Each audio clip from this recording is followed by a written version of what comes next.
এরপরে চলে আসবো আমরা হচ্ছে হিন্দি শব্দ। আচ্ছা, হিন্দি শব্দটা হলো নাম্বার 4 দিই আমরা।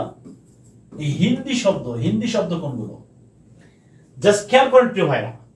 তাহলে বাবা কি শব্দ পাইলাম আমরা? বাবা পাইলাম তুর্কি, তাই না? তারপরে বোন পাইছি কি? বোন পাইছি হলো তদ্ভব। তারপরে মা পাইছি কি?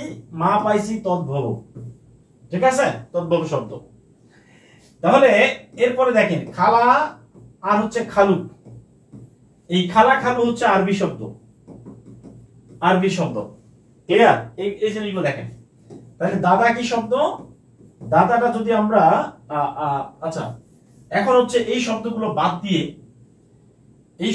বাদ দিয়ে যে ফ্যামিলিগত যে শব্দগুলো আছে, এগুলো বাদ দিয়ে ফ্যামিলিগত যে শব্দগুলো আছে এগুলো কিন্তু বলে দিয়েছে এগুলো কোন শব্দ।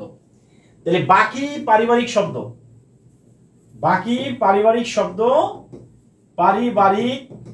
পারিবারিক শব্দগুলো কি হবে? হিন্দি শব্দ হবে। যেমন কি চাচা, চাচা চাচি। ঠিক আছে? তারপরে কি দাদা, ধরেন যে দাদি। তারপরে কি ঠাকুর, ঠাকুরমা, ঠাকুমা। ক্লিয়ার? এরপরে হচ্ছে ভাই, ভাই ভাবি। ক্লিয়ার? এই শব্দগুলো হচ্ছে হিন্দি শব্দ। এই হিন্দি শব্দের মধ্যে আর কি কি আছে? যেমন পানি হচ্ছে হিন্দি শব্দ। পানি কি শব্দ? পানি হচ্ছে হিন্দি শব্দ, পানি। এরপরে হলো চানাচুর, হলো হিন্দি শব্দ। কি শব্দ?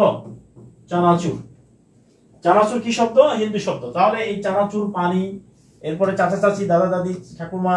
ঠিক আছে? ভাই, ভাই হচ্ছে হিন্দি শব্দ, বোন হচ্ছে তদ্ভব শব্দ। ক্লিয়ার?